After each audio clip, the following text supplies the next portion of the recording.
ಇನ್ನೇನ್ ಮಣ್ಣು ಮುಚ್ಚಬೇಕು. ಅಲ್ಲಿ ಸ್ಕೂಟರ್ ನಿಲ್ಸ್ಬಿಟ್ಟು ಓಡ್ ಬತ್ತಾವ್, ನಿಲ್ಸ್ರಪ್ಪೋ ಅಂದ ಪಾಪ. ಬತ್ತಾವನಿದ್ರೆ ದುಡ್ಡು ತರಕ್ ಹೋಗಿದ ಅನ್ ಕಾಣ್ತದೆ. ಬಂದು ಅಪ್ಪನ ಕಾಲದಲ್ಲಿ ನಿಂತ್ಕೊಂಡು, ದಯಮಾಡಿ ಸಂಸಪ್ಪ, ನಿನ್ ಮಗನ ಹುಟ್ಟಿನ ಋಣ ತೀರ್ಸೋದು ಎಷ್ಟು ಕಷ್ಟ ಅಂತ ಇವತ್ತು ಗೊತ್ತಾಯ್ತು ನನಗೆ. ನೀನ್ ಕೇಳ್ದೆ ಅಲ್ಲ 10,000 ಇಟ್ಬಿಡಿ ಅದೇ ಮೇಲೆ ಅಂತ. ನಾನ್ ಮನೇನ್ ಬರುವಾಗ ದುಡ್ಡು ತಂದಿರ್ಲಿಲ್ಲ, ಬ್ಯಾಂಕಲ್ಲಿ ತರುವ ಅಂತ ಹೋಗಿದೆ ಕಣಪ್ಪ. ನಾನು ಹೋಗೋಷ್ಟಲ್ಲ ಅವ್ರು ಬಾಕ್ಲು ಹಚ್ಕೊಂಡು ಹೊಂಟೋಗವ್ರೆ ಕಣಪ್ಪ. ಆದ್ರೆ ನಾನ್ ನಿಂಗೆ ಮೋಸ ಮಾಡೋದಿಲ್ಲ, ಅದಕ್ಕೆ ಚೆಕ್ ಬರ್ಕ ಬಂದಿವ್ನು ಕಣಪ್ಪ, ಅದನ್ನೇ ಮಡಗ್ತೀನಿ. ನೀನ್ ಡ್ರಾ ಮಾಡಿಸ್ಕೊಂಡು ಖರ್ಚು ಮಾಡ್ಕೊಂಡು ಎತ್ತಗಾರ ಹೋಗು ಅಂತ. ಪಕ್ಕದಲ್ಲಿ ಕೂತಿದ್ದವ್ರು ಅನ್ಕೊಂಡ್ರು, ಅವನು ಯಾವಾಗಪ್ಪ ಚೆಕ್ ತಗೊಂಡು ಡ್ರಾ ಮಾಡ್ಸಕ್ ಹೋದನು. ಅಪ್ಪಂಗೆ ತಕ್ಕ ಮಗ ಇವನು ಹುಟ್ಟವನು ನೋಡಪ್ಪ ಈ ಊರಲ್ಲಿ ಅಂತ.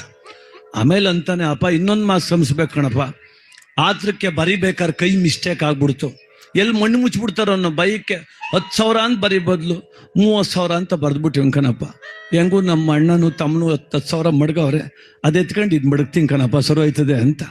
ಮಡಗಿದ್ದು 20 ಜೋಬ್ ಮಡಿಕೊಂಡು 30,000 ಚೆಕ್ಕ ಮಡಗಿಸ್ಬಿಟ್ಟು ಮಣ್ಣ ಮ್ಯಾಲೆ ಮುಚ್ಚಿಬಿಟ್ಟು ಮನೆ ಅಚ್ಚುಕಟ್ಟಾಗಿ ಸೇರ್ಕೊಂಡ್ಬಿಟ್ರು. ಅವ್ರ ಅಪ್ಪಂಗೆ ತಿಥೂ ಇಲ್ಲ, 30,000 ದುಡ್ಡು ಇಲ್ಲ. ಅವನ ಅಪೇಕ್ಷೆ ಪಟ್ಟಿದ್ದ ಅವ್ನಿಗೆ ಸಿಗಲಿಲ್ಲ. ಯಾಕೆ ಅಂದ್ರೆ ಅವನು ಶವವಾಗಿದ್ದ.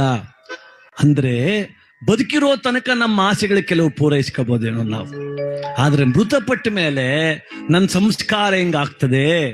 ಇಷ್ಟೇ ಜನ ಬರ್ತಾರೆ, ಇಷ್ಟು ಜನ ಕಣ್ಣೀರಾಗ್ತಾರೆ, ಇಂಥವ್ರು ಬಂದು ಶ್ರಾದ್ದದ ದಿವಸ ಅನ್ನ ತಿಂತಾರೆ, ಅದ್ಯಾವುದು ನರಸಮ್ಮನಿಗೆ ಗೊತ್ತಿಲ್ಲ.